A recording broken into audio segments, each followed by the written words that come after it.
आप बस एक कल्पना कीजिए।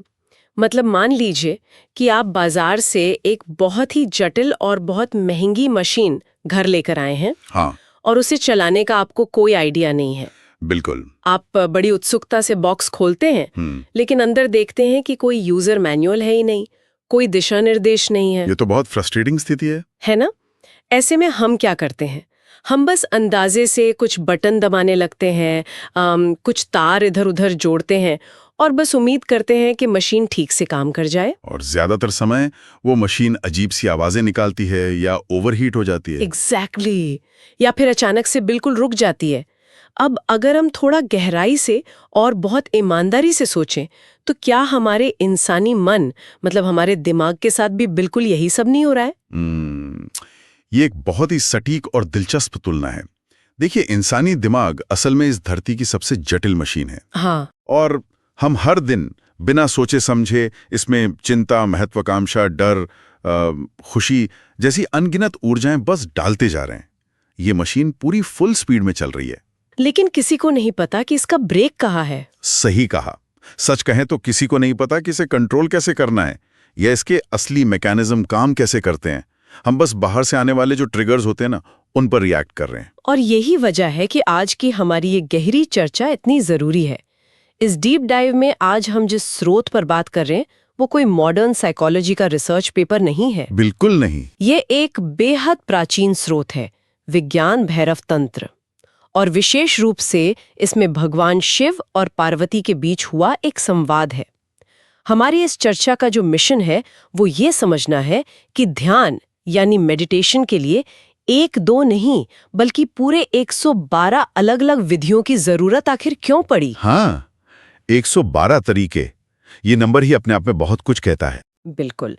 और हम ये भी एक्सप्लोर करेंगे कि ध्यान का असली मतलब क्या है और कैसे ये किसी धर्म या रिलीजन की बात ना होकर पूरी तरह से इंसानी मन के रहस्यों को खोलने का एक विशुद्ध विज्ञान है। तो अब इस स्रोत की गहराई में जाने से पहले ना, एक बात मैं बिल्कुल स्पष्ट कर देना चाहूंगा। जी बताइए। जब हम शिव और पार्वती का नाम सुनते हैं ना, तो हमारे दिमाग में तुरंत वो क्या कहते हैं, मंदिर, अनुष्ठान या किसी धर्म विशेष की छवि बनने लगती है। हाँ, वो एक नेचुरल रिएक्शन है हमारा। एग्जैक्टली। लेकिन इस स्रोत को उस धार्मिक चश्मे से देखना एक बहुत बड़ी भूल होगी। ऐतिहासिक रूप से देखें तो ये कश्मीर शैव दर्शन का एक बहुत ही प्राचीन ग्रंथ है। मतलब ये हजारों साल पुराना है।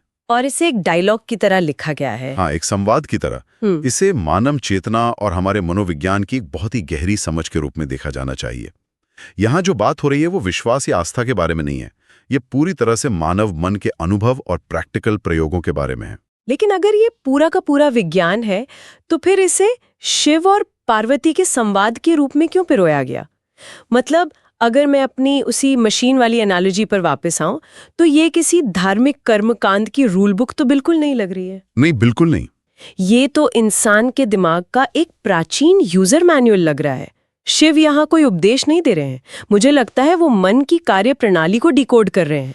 और यहाँ जो बात सबसे ज्यादा आकर्षित करती है वो ये है कि हजारों साल पहले भी मानव मन की इस बुनियादी बेचैनी को कितनी स्पष्टता से पहचाना गया था। हाँ, जैसे आज हम हर दूसरी बात पर कहते हैं ना कि मुझे एंग्जाइटी हो रही है या मैं ओवरथिंकिंग कर रही हूँ। बिल्कुल।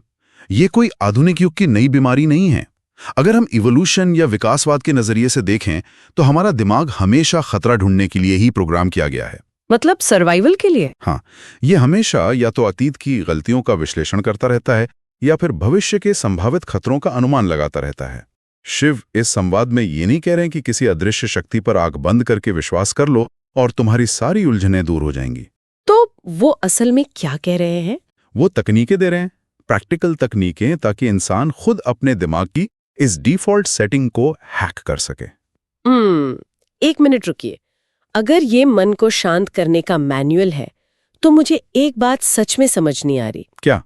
देखिए, एक अच्छे मैनुअल में एक साफ, सीधा और आसान तरीका लिखा होता है ना, कि बस ये लाल बटन दबाओ और मशीन शांत हो जाएगी। लेकिन इस स्रोत में 112 अलग-अलग तरीके क्यों हैं? हाँ, ये सवाल बहुत लाजमी है। मतलब क्या इतने सारे विकल्प मन को सुलझाने के बजाय उसे और नहीं उलझा देंगे? जब कोई आध्यात्मिक यात्रा शुरू कर रहा है, शांत होने का रास्ता खोज रहा है, तो 112 ऑप्शंस का होना तो शुरुआत करने वालों के लिए बहुत डरावना और ओवरवेलमिंग है। देखिए, ये डरावना सिर्फ तब लगेगा जब हम ये सोचें कि हमें ये सभी 112 तरीके सीखने हैं या इन सब पर अमल करना है। तो ऐसा नहीं करना है। बिल्कुल नहीं। स्रोत का संदेश इसके बिल्कुल विपरीत है। इन 112 विधियों की जरूरत इसलिए पड़ी क्योंकि इस प्राचीन विज्ञान में ये बहुत गहराई से समझ लिया गया था कि हर इंसान की मानसिक संरचना अलग है। अच्छा। इस पूरे संवाद का सबसे शक्तिशाली निष्कर्ष यही है कि हर इंसान की बेचैनी अलग है। हर इंसान की बेचैनी अलग है। वाह, ये सच में बहुत गहरा विचार है। मतलब ये तो बिल्कुल एक विशाल बुफे की तरह हो गया। एक बुफे? हाँ, समझाइए। जैसे जब कोई किसी बड़े बुफे में जाता है जहां दुनिया भर के 100 से ज्यादा पकवान सजे होते हैं, तो उसका लक्ष्य हर एक डिश को अपनी प्लेट में भरना तो होता नहीं है। अगर वो ऐसा करेगा तो पक्का बीमार पड़ जाएगा। बहुत सही एनालॉजी है। बिल्कुल। उस बुफे में जाने का असली लक्ष्य सिर्फ वो एक डिश खोजना होता है जो आपकी अपनी विशिष्ट भूख को शांत कर सके। एग्जैक्टली। ध्यान के इस बुफे में 112 डिशेस हैं, लेकिन आपको अपनी भूख और अपनी बेचैनी के हिसाब से सिर्फ एक को चुनना है। लेकिन एक बिगिनर को जो बस अपनी स्पिरिचुअल जर्नी शुरू ही कर रहा है, उसे कैसे पता चलेगा कि उसके लिए कौन सी डिश सही है? स्रोत में कुछ उदाहरण दिए गए हैं कि कैसे अलग अलग चीजें अलग अलग लोगों पर काम करती हैं, जैसे सांस, मौन या ध्वनि। तो क्या ये सिर्फ ट्रायल और एरर का खेल है? ये सिर्फ ट्रायल और एरर नहीं है, ये खुद के मनोविज्ञान को समझने का खेल है। अगर हम इसे व्यापक संदर्भ में देखें तो ये इंसानी व्यक्तित्व की विविधता का कितना बड़ा सम्मान है। हाँ, आज की दुनिया में तो हर चीज स्टैंडर्डाइज कर दी गई है। वही तो। आधुनिक दुनिया अक्सर one size fits all model के पीछे भागती है। हम सोचते हैं कि अगर कोई एक ध्यान की तकनीक किसी बड़े इन्फ्लुएंसर के लिए काम कर रही है तो उस सब के लिए काम करनी चाहिए। लेकिन असलियत में ऐसा होता नहीं है। बिल्कुल नहीं होता। इसके पीछे के मैकेनिज्म को समझिए। मान लीजिए एक ऐसा व्यक्ति है जिसका मन लगातार विचारों से भरा रहता है, जिसके अंदर बहुत शोर है। शायद उसे शांत करने के लिए बाहर के मौन की आवश्यकता हो। हाँ, लेकिन मैंने ऐसे लोग भी देखे हैं जिन्हें मौन डराता है। हाँ, वो भी एक कैटेगरी है। मतलब अगर आप उन्हें एक शांत कमरे में अकेले बैठा दें तो उनकी बेचैनी कम होने की बजाय और बढ़ जाती है। उनके अपने ही विचारों का शोर उन्हें अंदर से खाने दौड़ता है। और यही वो जगह है जहां ध्वनि का विज्ञान काम आता है। ऐसे व्यक्ति के लिए ध्वनि, जैसे किसी मंत्र का उच्चारण या किसी वाद्य यंत्र की आवाज, एक लंगर का काम कर सकती है। लंगर मतलब एक एंकर की तरह? हाँ, एक एंकर। जब कोई मंत्र बजता है तो वो हमारे दिमाग के उस हिस्से को पूरी तरह से व्यस्त कर देता है जो लगातार भाषा और विचार पैदा कर रहा है। वो ध्वनि एक निरंतर फीडबैक लूप बनाती है जिससे विचारों का जो शोर है ना, वो अपने आप दब जाता है। तो वो ध्वनि मन की भागती हुई ऊर्जा को एक दिशा दे देती है। एग्जैक्टली। और फिर सांस की विधि है जो शायद सबसे ज्यादा सुलभ है, क्योंकि वो जन्म से मृत्यु तक हर पल हमारे साथ है। महादेव का निर्देश बहुत स्पष्ट है, कोई भी एक तरीका पकड़ो और उसमें पूरी तरह डूब जाओ। सांस की बात आई है तो जो लोग अभी सुन रहे हैं और शुरुआत करना चाहते हैं, क्या हम उन्हें एक आध आसान तरीके बता सकते हैं? क्योंकि 112 तरीके खोजना तो उनके लिए अभी मुश्किल होगा। बिल्कुल बता सकते हैं। अगर हम शुरुआत करने वालों के लिए 3 बहुत ही आसान ब्रीदिंग एक्सरसाइज की बात करें जो इस स्रोत के मूल से मेल खाती हैं, तो वो बहुत ही सरल हैं। तो पहला एक्सरसाइज क्या होगा? पहला तरीका है बस अपनी सांस को गिनना। अच्छा, सिर्फ नंबर गिनना? हाँ, बस 1 से 10 तक। जब सांस अंदर जाए तो 1, बाहर आए तो 2। 10 तक पहुंचे और फिर वापस 1 से शुरू करें। अगर बीच में विचार आए और गिनती भूल जाए तो बिना कुछ को कोसे वापस 1 से शुरू करें। ये तो बहुत आसान लगता है सुनने में, लेकिन करने में पक्का फोकस चाहिए। और दूसरा तरीका? दूसरा तरीका है गहरी बेली ब्रीदिंग। मतलब सांस को अपनी नाभि तक जाते हुए महसूस करना। जब आप सांस लें तो आपका पेट फूलना चाहिए, छाती नहीं। ये शरीर के नर्वस सिस्टम को तुरंत शांत करने का एक बायोलॉजिकल हैक है। वाओ! और तीसरी विधि? तीसरी विधि सबसे सूक्ष्म है। इसमें आपको सांस बदलनी नहीं है, बस अपनी नाक के पोरों पर जहां से हवा अंदर जाती है वहां हवा के ठंडे और गर्म स्पर्श को महसूस करना है। बस इतना ही? बस इतना ही। लेकिन यहाँ एक बहुत बड़ा कैच है। क्या? महादेव कहते हैं कि ध्यान किसी टेक्निक या विधि में नहीं है। ध्यान तुम्हारी प्रेजेंस यानी तुम्हारी उपस्थिति में है। यहाँ मुझे एक बड़ा विरोधाभास नजर आ रहा है। कैसा विरोधाभास? मतलब एक तरफ हम कह रहे हैं कि कोई एक विधि चुनो, सांस गिनो या ध्वनि सुनो और उसमें डूब जाओ, लेकिन दूसरी तरफ स्रोत का ये अहम हिस्सा कह रहा है कि ध्यान टेक्निक में है ही नहीं, प्रेजेंस में है। अगर असली चीज सिर्फ प्रेजेंस है तो शिव ने पार्वती को 112 तरीके बताने में इतना समय क्यों बर्बाद किया? हाँ, ये बहुत स्वाभाविक सवाल है। वो सीधे कह सकते थे ना कि बस वर्तमान में रहो, प्रेजेंट रहो। ये बहुत ही शानदार सवाल है। देखिए, सीधे वर्तमान में रहो कहना बहुत आसान है, लेकिन इंसानी दिमाग के लिए इसे बिना किसी सहारे के करना लगभग असंभव है। क्योंकि हमारा दिमाग तो हमेशा पास्ट या फ्यूचर में भागता है। एग्जैक्टली। हमारा दिमाग बहुत फिसलन भरा है। ये तुरंत अतीत की यादों या भविष्य की चिंताओं में खिसक जाता है। विधि या टेक्निक असल में दिमाग को फंसाने की एक चाल है। एक चाल? मतलब हम अपने ही दिमाग को बेवकूफ बना रहे हैं? एक तरह से हाँ। जब आप अपनी सांस गिन रहे होते हैं या नाक पर हवा महसूस कर रहे होते हैं, तो आप असल में दिमाग को एक खिलौना दे रहे होते हैं ताकि वो व्यस्त रहे और उस बहाने आप खुद उस वर्तमान क्षण में टिके रह सकें। आप समझी। ये तो बिल्कुल साइकिल चलाने जैसा हो गया। साइकिल? वो कैसे? जब हम साइकिल चलाना सीखते हैं तो शुरुआत में तकनीक की बहुत जरूरत होती है ना? पेडल कैसे मारना है, हैंडल कितनी जोर से पकड़ना है, बैलेंस कैसे बनाना है। बिल्कुल, उस समय पूरा ध्यान टेक्निक पर होता है। हाँ, लेकिन हमारा लक्ष्य जीवन भर सिर्फ पेडल मारने के विज्ञान को समझना नहीं है। लक्ष्य तो उस यात्रा का आनंद लेना है, चेहरे पर हवा को महसूस करना है और जहां हम जा रहे हैं वहां पूरी तरह मौजूद रहना है। बहुत खूब। और विडंबना देखिए कि आज लोग ध्यान की दुनिया में साइकिल के डिजाइन पर ही बहस कर रहे हैं। मतलब लोग आपस में लड़ रहे हैं कि मेरी सांस की तकनीक वाली साइकिल तुम्हारी मंत्र वाली साइकिल से बेहतर है। ओह हाँ, ये तो अक्सर होता है। वे पेडल तो मार रहे हैं, लेकिन उनकी आंखें रास्ते पर नहीं, साइकिल के गियर पर अटकी हैं। उन्हें लगता है कि विधि ही सब कुछ है, जबकि विधि केवल एक दरवाजा है। सिर्फ एक दरवाजा। हाँ, दरवाजा चाहे लकड़ी का हो या लोहे का, उसका उद्देश्य सिर्फ आपको कमरे के अंदर लाना है। और वो कमरा क्या है? वो कमरा है वर्तमान क्षण। इससे तो आज के दौर की एक बहुत बड़ी समस्या समझ में आती है। मतलब आधुनिक दुनिया में हमने हर चीज को एक टास्क या काम बना दिया है। हमने ध्यान को भी एक टू डू लिस्ट का आइटम बना दिया है। कह रहे मुझे सुबह 20 मिनट ध्यान करना है। हाँ, और वो 20 मिनट भी एक संघर्ष बन जाते हैं। बिल्कुल, हम उस 20 मिनट के दौरान अपनी चुनी हुई विधि को पूरी कड़ाई से लागू करते हैं। हम सांस गिन रहे होते हैं, लेकिन पीछे बैकग्राउंड में हमारा दिमाग सोच रहा होता है कि ध्यान खत्म होने के बाद ऑफिस की कौन सी मीटिंग अटेंड करनी है या लंच में क्या बनाना है। और स्रोत बिल्कुल यही कह रहा है कि अगर प्रेजेंस नहीं है, अगर आप उस पल में मौजूद नहीं है, तो वो विधि सिर्फ एक यांत्रिक क्रिया है, वो ध्यान नहीं है। तो असली ध्यान क्या है? असली ध्यान तब घटित होता है जब अतीत की स्मृतियां और भविष्य की चिंताएं गिर जाती हैं और व्यक्ति सिर्फ और सिर्फ यहाँ और अभी में होता है। और इसे रोजमर्रा की जिंदगी में कैसे लाएं? मतलब कोई आम इंसान जिसने पहले कभी ध्यान नहीं किया, वो कैसे शुरू करे? इसके लिए आपको कोई बहुत बड़ी शुरुआत करने की जरूरत नहीं है। रोजमर्रा की आदतें बदलनी है बस। जैसे जब आप सुबह चाय पीते हैं तो सिर्फ चाय पीजिए, बिना फोन देखें। बिल्कुल, बिना न्यूज़पेपर, बिना फोन, बस चाय की गर्माहट, उसका स्वाद। या जब आप 5 मिनट पैदल चल रहे हैं तो सिर्फ चलिए, कदमों का जमीन पर पड़ना महसूस कीजिए।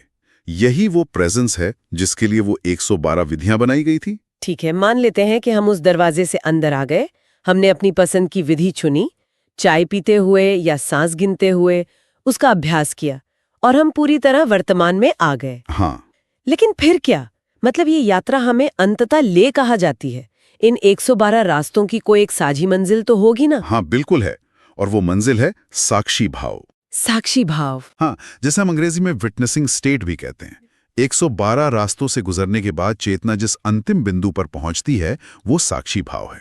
इसका मतलब है अपने ही विचारों, अपनी भावनाओं और शरीर को ऐसे देखना जैसे आप कोई और हो। साक्षी भाव। इसे थोड़ा और आसान करते हैं। ये बिल्कुल ऐसा है जैसे कोई व्यक्ति सिनेमा हॉल में बैठा हो। अच्छा, फिल्म देख रहा हो। हाँ, पर्दे पर एक बहुत ही इमोशनल या एक्शन से भरपूर फिल्म चल रही है। उस फिल्म में जो कुछ भी हो रहा है, कोई रो रहा है, कोई लड़ रहा है, उसे देखकर हॉल में बैठे इंसान के अंदर भी भावनाएं उठ रही हैं। स्वाभाविक है। लेकिन वो इंसान अपनी सीट पर बैठा है, वो अचानक पर्दे के अंदर कूदकर उस फिल्म का हिस्सा नहीं बन जाता। वो जानता है कि वो सिर्फ एक दर्शक है, एक गवाह है।